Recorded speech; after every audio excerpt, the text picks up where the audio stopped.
여러분의 욕구와 감정을 전달하시는 게 관계 속에서 여러분의 색을 분명하게 전달하시는 거다. 어린 아이처럼 하게 되면은 좀 부적절할 때가 많겠죠. 그래서 저는 상황에 맞게 드러내야 된다.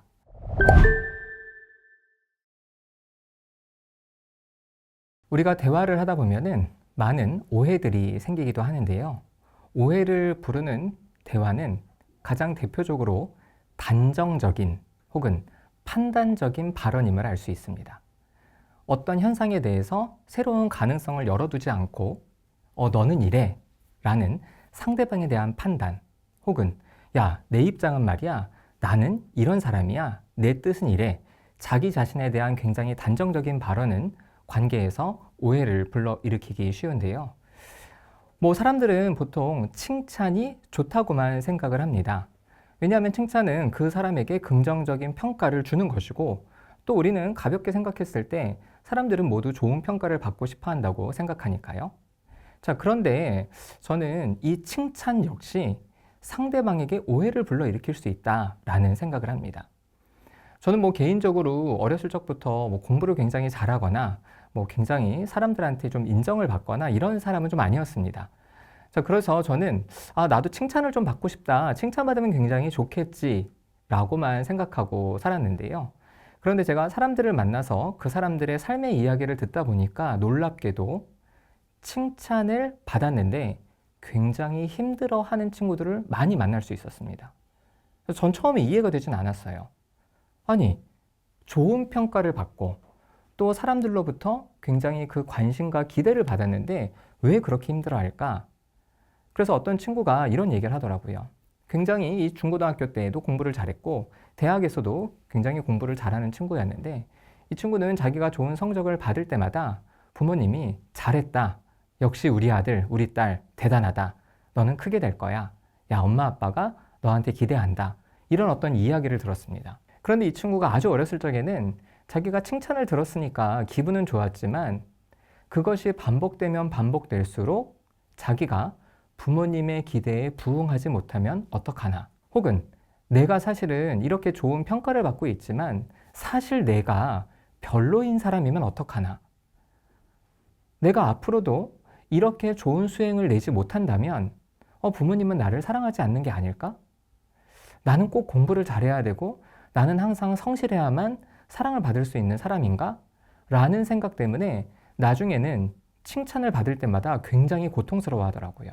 그 사람에 대한 좋은 평가 역시 그 사람이 어떤 사람이다라고 단정이 될 때, 그 사람을 어떠한 틀로 판단할 때, 이거는 굉장히 큰 오해를 불러일으킬 수 있겠구나.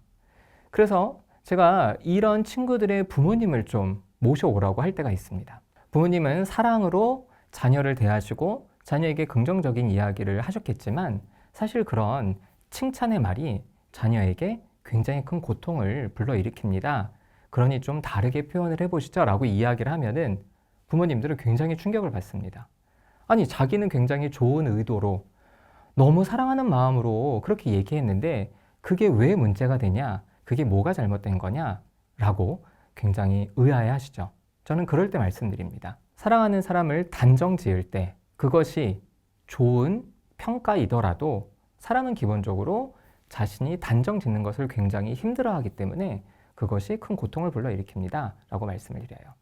저 역시 외부에서 이제 강의를 할 때가 있는데요.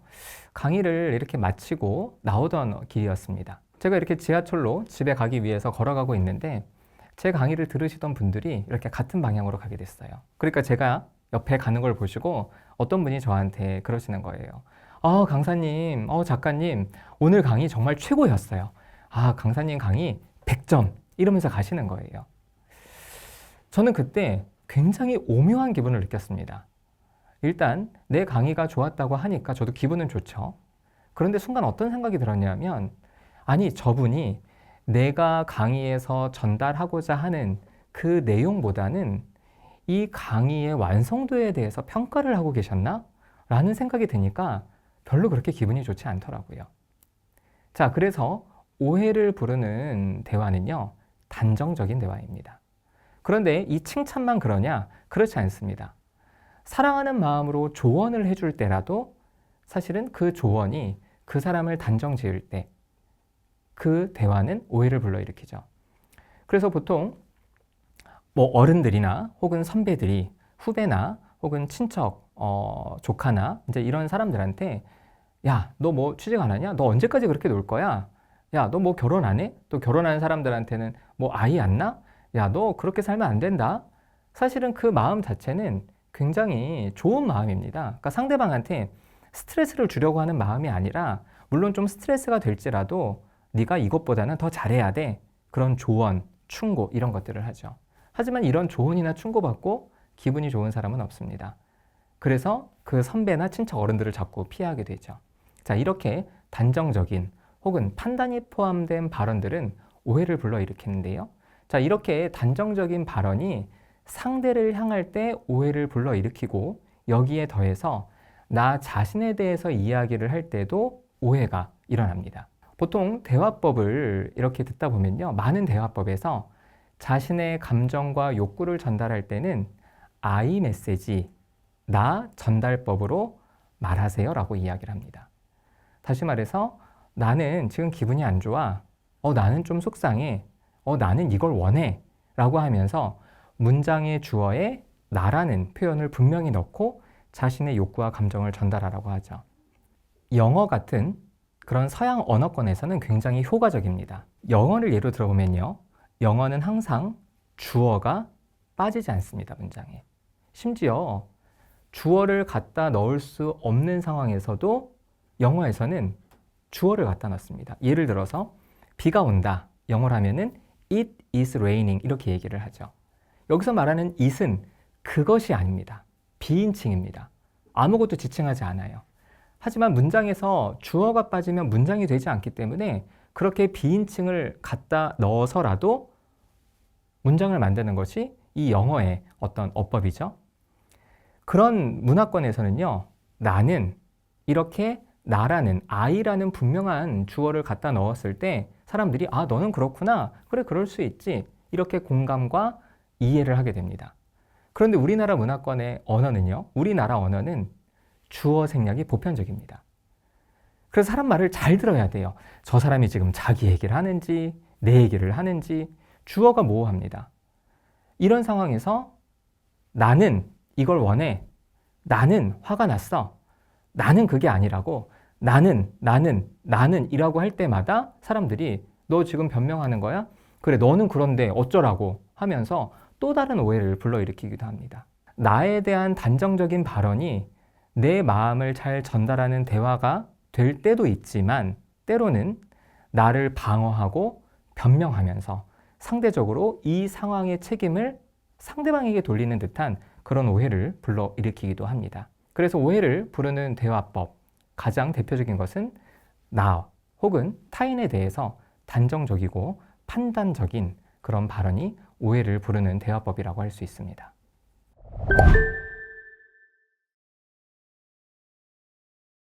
나를 잘 드러내는 대화에서 가장 중요한 것은요, 자신의 욕구와 감정을 상황에 맞게 전달하는 겁니다. 많은 사람들은 이야기를 할 때 굉장히 논리적으로 또 객관적으로 이야기를 하려고 했습니다. 그래서 말이 앞뒤가 안 맞으면 야, 너 말이 앞뒤가 안 맞는데? 야, 너 논리적이지 않아? 야, 너 생각을 해봐. 그게 말이 된다고 생각하니? 이런 식의 대화를 하면서 논리가 대화에서 굉장히 중요하다고 생각을 하죠. 물론 논리는 중요합니다.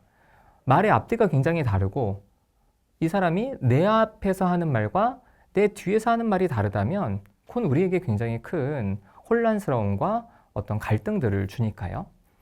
그래서 논리가 물론 중요하지만 나를 잘 드러내는 대화는 굉장히 논리적이고 정확한 그런 대화가 아니라 자신의 욕구와 감정을 드러내는 대화다. 저는 욕구와 감정을 가리켜서 우리의 마음의 색, 컬러와 같다라고 말씀을 드립니다. 어떤 의미냐면요. 여러분이 보고 계시는 이 영상도 그렇고 여러분이 인터넷에서 보시는 수많은 영상, 또 TV를 통해서 보시는 수많은 영상, 그 영상들을 보실 때 만약에 그 영상에 색이 없다. 저 어렸을 적에 있었던 그런 흑백 텔레비처럼 명암만 있고 색이 없다라고 생각해 보시면 아마 우리가 지금 어떤 그런 영상을 보면서 느끼는 그런 재미, 아마 반감되지 않을까요? 어떤 것은 빨갛고 초록색이고 또 푸른색이고 노란색이고 여러 가지 색깔이 우리의 시각을 통해서 뇌로 들어왔을 때 우리는 더욱더 생동감을 느끼죠. 감정은 바로 컬러, 색과 같습니다. 그래서 이 사람은 굉장히 쾌활해. 야, 이 사람은 굉장히 진지한데? 야, 이 사람은 굉장히 가볍다. 야, 이 사람은 좀 무거워. 이 사람은 좀 약간 우울한데? 야, 이 사람은 진짜 에너지가 넘친다. 개개인의 스타일이 다를 때 우리는 그 사람들에게서 다른 사람들과 비교하기 어려운 독특한 매력을 느끼게 되는 거죠. 욕구와 감정을 드러내는 것이 우리의 모습을, 우리의 마음을 대화 속에서 드러내는 가장 좋은 방법인데요. 여러분, 어린 아이들, 이제 막 태어난 신생아부터 시작해서 이 언어를 제대로 표현하지 못하는 우리 아기들도 성인과 나름대로 상호작용하면서 잘 살아남을 수 있는 거는요, 욕구와 감정이 전달되기 때문입니다. 그래서 아기들은 보시면요, 욕구와 감정에 굉장히 충실합니다. 좋은 걸 보면요, 굉장히 좋아하고요, 조금 힘들면 굉장히 힘들어합니다. 그렇게 욕구와 감정을 드러낼 때 어른들은, 부모들은 그 아이를 굉장히 사랑스럽다라고 이야기를 합니다. 물론 아이가 짜증을 내고 아이가 계속 울 때 그것을 바라보고 달래줘야 되는 부모나 어른들도 마음이 힘들기는 하지만 또 그걸 통해서도 상대방과 연결되어 있다고 느낄 수는 있죠. 자, 그래서 여러분들도 대화 속에서 여러분의 욕구와 감정을 전달하시는 게 관계 속에서 여러분의 색을 분명하게 전달하시는 거다. 자, 그런데 어린 아이처럼 하게 되면은 좀 부적절할 때가 많겠죠. 그래서 저는 어른들은 상황에 맞게 드러내야 된다. 예를 들어서 저 같은 경우는요, 지금 제가 이 영상을 찍기 위해서 앞에 PD님이 계십니다. 그럼 저는 이 영상을 찍으면서 PD님과 계속 간단하게 이야기를 할 때요, 제가 사실은 조금 긴장이 될 수도 있죠. 제가 그래서 PD님한테 PD님 저 좀 긴장되는데요? 라고 말하면 PD님도 뭐 그러실 수 있겠네요, 선생님. 이렇게 이제 얘기를 하겠죠. 그러면 제가 아무런 감정 표현하지 않고 여기 와서 딱 기계적으로 PD님 시작하시죠. 이렇게 했습니다. 네, 알겠습니다. 이렇게 갈 때보다 PD님 저 좀 긴장돼요. 좀 저 잘하고 있나요? 좀 저 잘하고 싶은데. 이렇게 제 욕구와 감정을 드러내면 상대방도 그래, 그러실 수 있겠다라고 하면서 저의 색깔이 더 전달이 될 수 있는 거겠죠. 자, 그래서 대화 속에서 여러분의 색깔을 드러내시고 대화 속에서 여러분의 욕구와 감정을 드러내시면 사실은 이 대화 속에서 나를 더 잘 전달할 수 있는 그런 방법이 되겠습니다.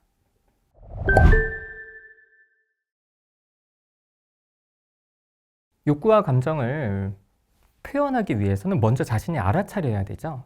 사실 욕구와 감정을 알아차리는 건 우리의 몸에 생득적으로 심어져 있는 기제입니다. 왜냐하면 모든 아기들은요, 자신의 욕구와 감정을 굉장히 충실히 느끼고 표현하거든요. 그런데 우리가 살다 보면은 어른들로부터 야, 울지 마, 야, 속상해하지 마, 야, 화내지 마, 또 계속 배고프다고 찡을 대면 야, 너만 배고프니? 그런 말 하지 마 라고 하면서 계속 사회적으로 자신의 욕구와 감정을 좀 억압하는 이야기를 듣게 됩니다. 그렇게 한 10년, 20년 살다 보면요, 자신의 욕구와 감정이 뭔지 모르는 경우들이 많습니다. 그래서 제가 상담에서 많은 분들에게 묻습니다. 그래서 지금 어떤 거를 원하세요? 욕구가 무엇입니까? 라고 묻고요. 지금 기분이 어떠세요? 라고 감정을 묻습니다. 그럼 사람들이 잘 모르겠는데요? 라고 이야기를 해요. 자, 그렇다면 욕구와 감정을 어떻게 알아차릴 수 있을까요? 가장 첫 번째 방법은요, 자신의 신체 반응을 인식해 보는 겁니다. 가장 대표적으로 여러분, 배에서 꼬르륵거리면 우리는 어떻게 인식하죠? 내가 배가 고프구나 라고 인식을 합니다. 그리고 어깨가 뭉쳐 있다. 그러면은 내가 긴장을 하고 있는 겁니다. 또 어느 순간 내 표정이 웃지 않고 이렇게 굳어져 있어요. 그럼 뭔가 불편한 겁니다. 그렇죠? 그래서 우리의 신체의 반응을 잘 한번 느껴보려고 하면 내가 지금 이러한 욕구를 가지고 있구나 라고 알 수 있습니다. 자, 그런데 감정은 이러한 신체 반응에 더해서 내가 어떻게 감정적으로 느끼는지 하나의 틀이 필요합니다. 그건 뭐냐면요, 내가 지금 기분이 좋은 쪽인가, 기분이 안 좋은 쪽인가 쉽게 말해서 내가 유쾌한 기분인가, 불쾌한 기분인가, 이런 것들을 상황적으로 판단을 해야 됩니다. 자, 무슨 얘기냐? 여러분, 놀이공원 가서 굉장히 스릴 넘치는 놀이기구 타는 거 좋아하십니까? 어떤 분들은요, 놀이기구 타는 걸 너무 좋아해요. 그래서 타고 또 타고. 근데 여러분, 놀이기구 탈 때 그것을 굉장히 즐기는 사람들, 신체 반응 어떨까요? 막 심장이 뛰고 긴장이 되고 막 그러는데 그것에 대해서 와, 너무 재밌다라고 이야기를 하죠. 그런데 놀이기구 못 타는 분들도 있습니다. 그런 분들은 심장이 뛰고 손에 땀이 나고 어깨가 뭉치고 이것들에 대해서 너무 무섭다라고 느껴요. 동일한 신체 반응이지만 이 신체 반응을 내가 즐겁다고 해석하느냐, 내가 무섭다고 해석하느냐, 이 해석이 들어가는 것이 바로 감정입니다. 여러분이 욕구를 느끼실 때는 내가 지금 어떠한 신체 반응인가, 내 얼굴 표정이 어떠한가, 내 어깨가, 내 근육이 지금 뭉쳤나, 혹은 내가 지금 다리에 힘이 풀리나, 내가 지금 배에서 꼬르륵 소리가 나나, 이런 신체 반응을 통해서 내 욕구를 조금 느낄 수 있는 그런 어떤 시작점이 될 수 있겠고요. 여기에 대해서 감정은 내가 지금 이 신체적으로 긴장되거나 혹은 신체적으로 이완된 이것을 내가 지금 좋다고 해석을 하나, 불편하다고 해석을 하나, 이렇게 느껴보시는 것도 좋습니다. 그래서 간단히 이런 어떤 신체 반응과 내가 이것을 어떻게 해석하는지를 통해서 나 지금 기분이 좀 안 좋아, 나 지금 기분이 좋아, 이것부터 한번 표현해 보시면요, 거기에서 수많은 감정들이 분화됩니다. 기분 좋은 것도 유쾌한, 짜릿한, 흥분되는, 그리고 놀라운, 이런 것들은 굉장히 다양한 긍정적인 감정들이고요. 짜증나는, 슬픈, 우울한, 화나는, 이러한 표현들은 부정적인, 불쾌한 감정이지만 굉장히 다양한 표현들이 포함되어 있죠. 그래서 먼저 내 감정을 내가 정확히 전달하기 위해선 내가 지금 기분이 단순히 좋은지 나쁜지부터 인식을 하시면 자신의 욕구와 감정을 느끼고 표현하시는 데 도움이 되실 겁니다.